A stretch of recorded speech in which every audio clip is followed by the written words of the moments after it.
Now we begin with the first presentation by Reverend Father Jijo Kandamkulathy, a clerician. Father Jijo, to my understanding, is an insightful and committed missionary. I'm sure that he would be able to inspire us with his experience, reflections, and certainly identifying certain challenges for us to accept and push forward with our commitment in global mission. Over to you, Father Jijo. Thank you, Father Saju, for the welcome and the introduction. I don't think I deserve those good words, but I'm glad that you said those. So we are concentrating on the Asian missions, the Indian contributions to the Asian missions.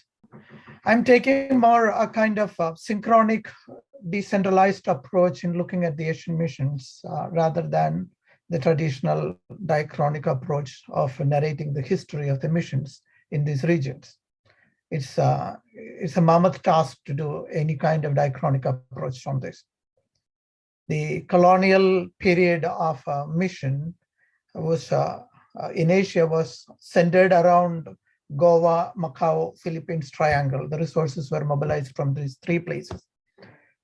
But now we are looking at more decentralized approach also in the process of missioning itself. There is no more center like these places. So it's more proper to go through synchronic approach. What are the ways that we will measure the Indian contribution to the Asian mission? And some of these that I have identified measuring standards. One is leadership roles in the MNCs. Okay, it's not the multinational corporation, but multinational congregations. When we look at Indians working as leaders in congregations, there are quite a few. Not only in Asia, but elsewhere as well. For example, CMI is naturally founded in India, has their general from India. MSFS have the general from India. MSMHC sisters, Franciscan sisters, clericians, MC sisters. And so you have many in the leadership roles, in the general leadership role of congregations from India. The other one that I would like you to have a little thought is on the congregations begun in India.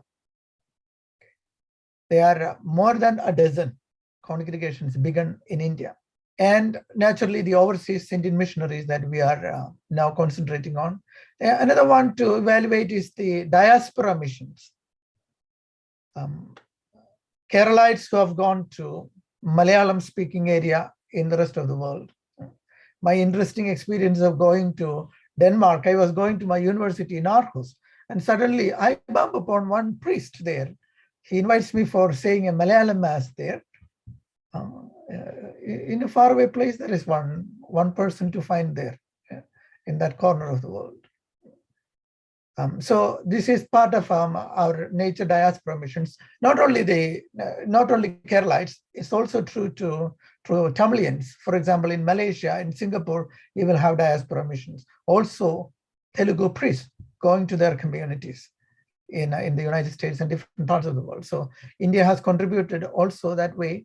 Catalysts in different dying churches with their expression of faith.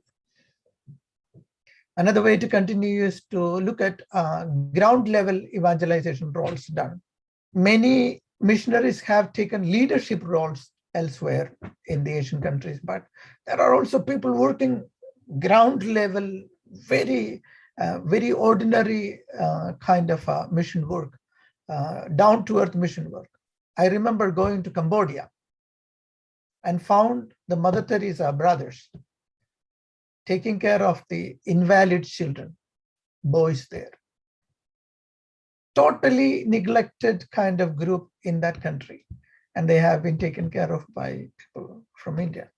And of course, Mother Teresa nuns were there.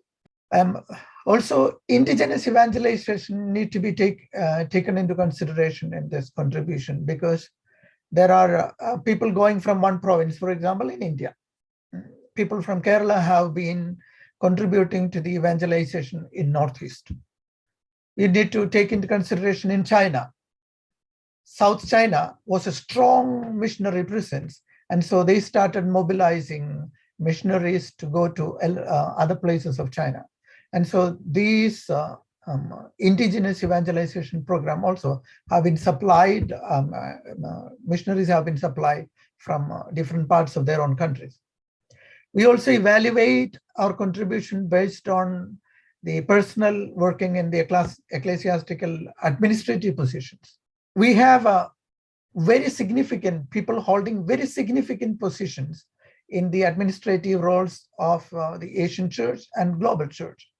FABC president for a long time was Father Bishop Menamperambil. The secretary was Father Tekanath. I don't know if you remember. Father Tekanath is from Malayatur, but from Cuttack diocese. He died last year, but he has been serving as a secretary of the Bible Commission for a long period of time. And so in FABC itself, all in Roman Rota, I chanced upon a Tamilian, a judge there in Roman Rota. So we have people working in Vatican and other administrative positions. We also have nuncios. You know, the Japan nuncio was a Malayali. So we have many that way working in the ecclesiastical positions. Well, one thing that I realized is this missionary mobilization happened by the multinational congregations coming into India and settling there. And they have developed vocations, and they have sent missionaries to all parts of the world. But more than the personnel themselves that we have exported, I think the most salient contribution is the spirituality of India. There is a certain deep internal inside-oriented, meditation-oriented spirituality or family prayer-oriented spirituality that most of these missionaries who went elsewhere have taught to the communities.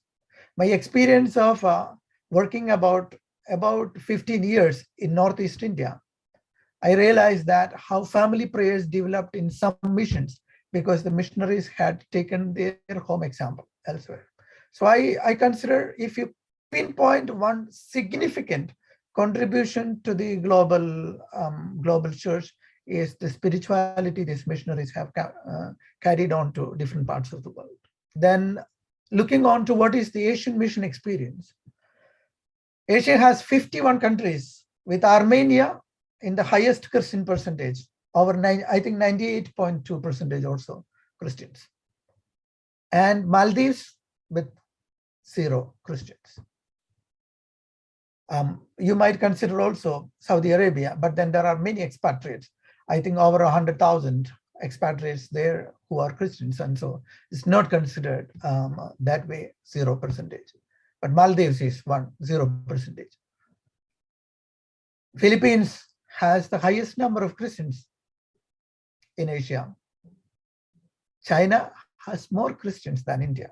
Just to keep these numbers to find what is this Asian experience that we are talking about. What common experiences could be drawn out of these countries with the spectrum of hues in race, culture, and religion. I am of the opinion that there is no essential Asian experience to these missions. Essential by meaning there is no linguistic, there is no cultural, there is no administrative commonality in the beginning of these missions, which could be considered as essential. There are accidental coincidences, which we will deal a little bit later. I'm looking at some of the expressions of the Asian experience in the documents. So the occult in the language. Occult, I mean the connotative meaning, things that are not written, but they are connoted or intended in hidden ways. These some of the documents that you might remember, Ecclesia in Asia, that came out in 1998, Querida Amazonia, that came out a couple of years ago, and Ecclesia in Africa and Africa Mundus. Some of these documents have taken the focus of the mission in these areas. But in that, they also did a damage of essentialization, of reductively thinking of an essential experience for the Asians, for the Africans, for the Amazonians. Each mission has its own specificity, each country, and sometimes each tribe has its own mission specificity. And when they are pulled together as essentializing and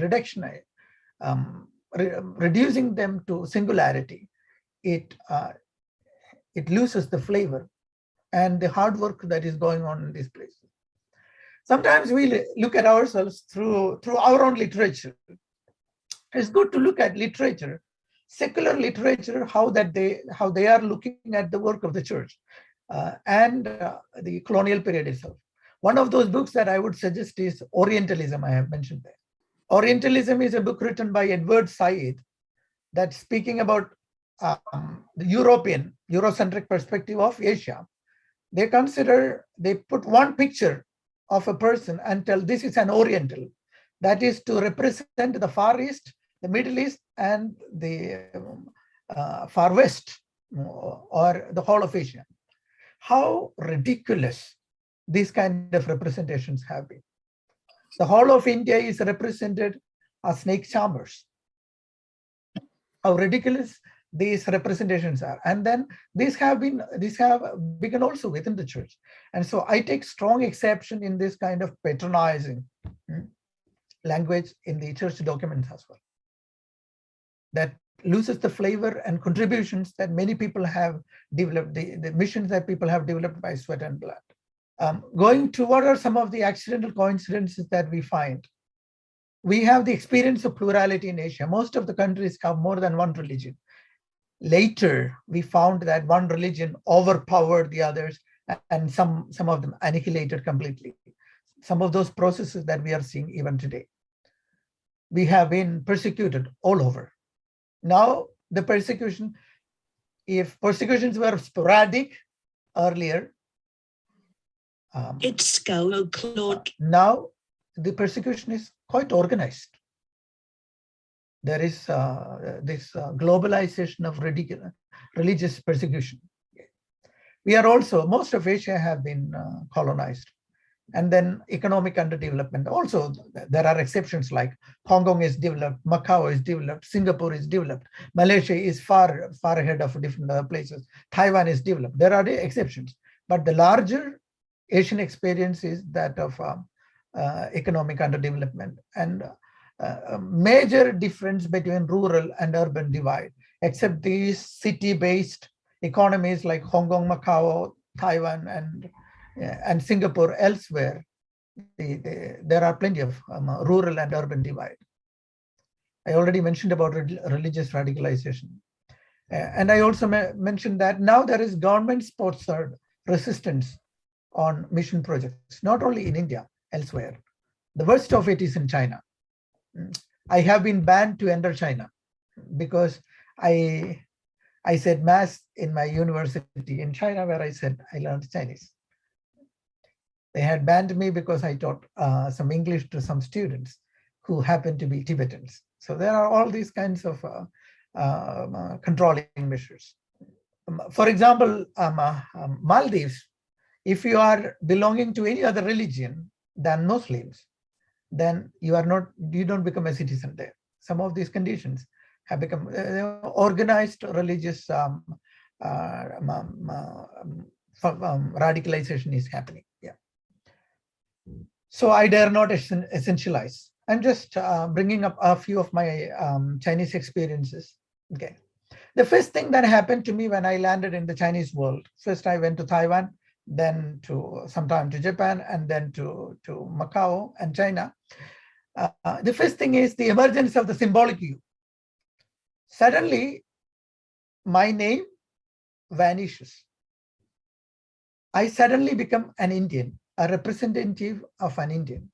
What I remember most interestingly is this movie called Mr. and Mrs. Nair. It's in India, the context of Muslim Hindu religious division. And then a group of Hindu fanatics were violently entering into a bus. And there was this woman a Hindu woman holding a baby in her hand, and then there was a man next to her. She had not talked to him. But as these were looking for Muslim men, suddenly she took the child and put the baby in his lap, and she says, Mr. and Mrs. Nair. She was saving this man symbolically. Suddenly, that name becomes symbolic. And I had another big experience of this, a personal experience of this. When one of our schools were attacked, our provincial in Northeast India, he was going to take one of the patients who was attacked to the dispensary. And while they were coming, there were some goons asking to the lady, local lady there, who is this man? And it was not good to be known as a missionary. This woman suddenly said, my husband. And he was saved. So these symbolisms become, we don't become real. Suddenly he became a local Assamese and he was saved. You become an Indian. And then everything that you do will be looked at from the perspective, okay, this is an Indian act. This is the way Indians see it. This is the way Indians walk. Everything, you become, the symbolic erupts in you and you become kind of irrelevant. Then China was a large suppressed community. It has its own history of government banning for hundreds of years. So I came to this land of this suppressed community. And I came to a community of 5 in Macau. And looking at this billion number of China, and what am I going to do? As the last recruit of the clinicians to this area. This was a challenge. But I had some time to think, and this is where I reached. My fundamental principles became this: have reasons before you act, rather than find justifications after we act. This was my fundamental rule when I began my work. That find out why you are acting before you start doing anything. Because you are going to a highly supervised country. And if you don't have reasons for what you are doing, then you are in trouble. I also, in India, I was working with the schools and the college. Coming here, repeating the familiar that I know, was graduating myself in irrelevance. And I had to reinvent myself. So these 2 principles kept me on, and I still keep this as relevant to my personal work. And what I did was assist what was being done here, devised methods to raise the impact index. With 5 people, 5 clinicians here, how much can we do in China? And so that made me to think, what can raise impact in China? So I decided that we are not going to give classes to people in one parish. So we started concentrating, giving classes to the bishops, to the priests, to the nuns, the leaders of the dioceses. And I have visited 15 dioceses and taught Bible. I developed a book called 5 Keys of Reading the Bible. And this is a very popular way of reading Bible in China now, because these have been taught in different dioceses. Okay, some of the things that I had to learn in this process, unlike in India, you have more collaborators among the women. And if you are not comfortable about yourself in working with women, you become take a back seat rather. Then the willingness to remove cultural filters. If I were to look for my Indianness more, then my ability to get into relationship with the local cultures would be very, very difficult. And so I had followed this pattern also in Northeast, that I refused to have meetings with Indian communities or Kerala communities in Northeast.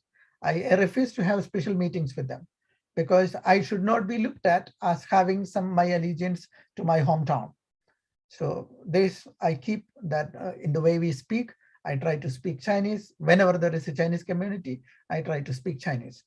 Okay, language and cultural exposure, inevitable that we need to learn this.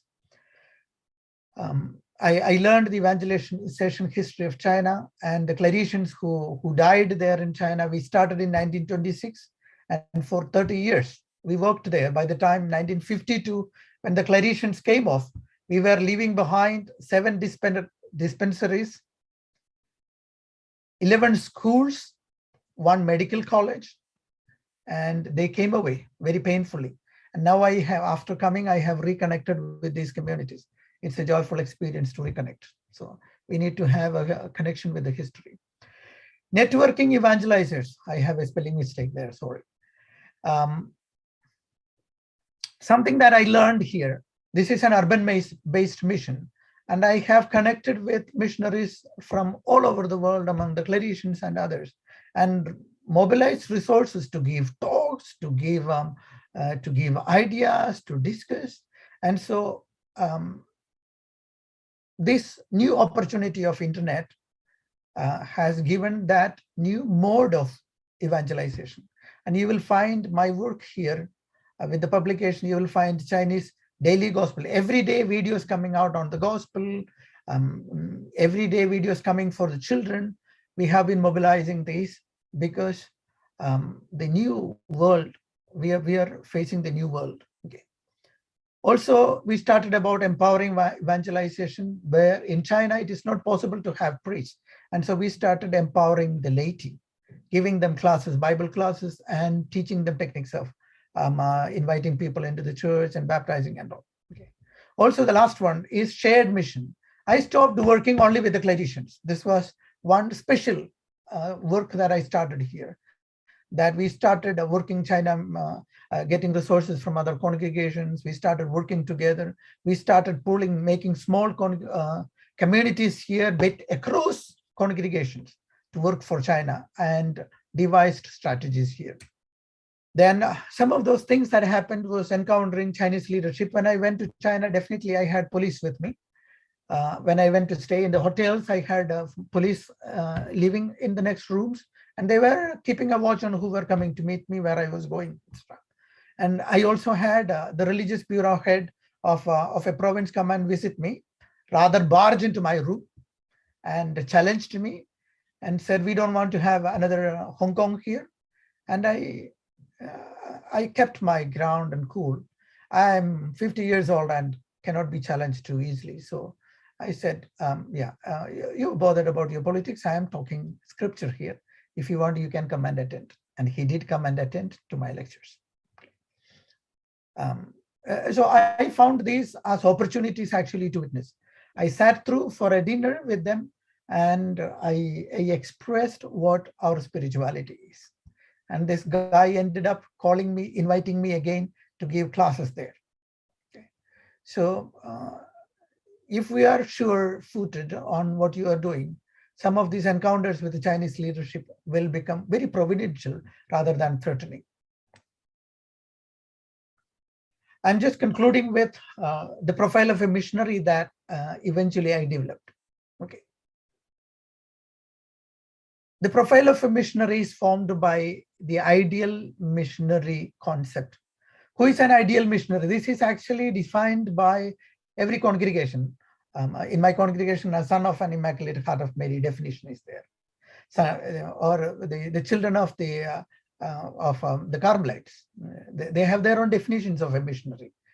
And so this is the ideal that is placed to us. And there is a real, I call this lang. This is a very linguistic term. Lang is the fund of the language. And then one word is just an enunciation of part of that language. And the real missionary is just a parole, who is actually representing the charism, representing that particular ideal of the missionary placed there. And so if the person, the real person, does not match well with the ideals of the congregational missionary concept, then there is confusion. So congruence.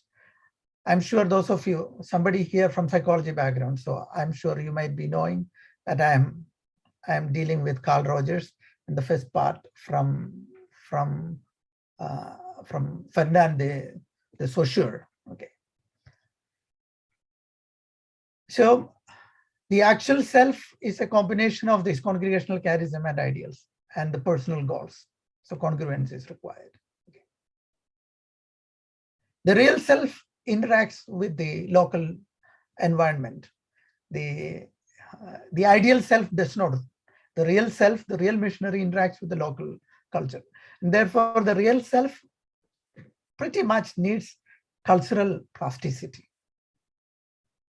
What do I mean by cultural plasticity? Plasticity is a term used for neuroscience. Neural plasticity means the ability of the neurons to learn new things. Or when one part of the brain is damaged, that part of the work, other parts of the brain are recruited to do the work of the damaged part of the brain. This is what we call neural plasticity. Or sometimes we call these pluripotent cells, stem cells.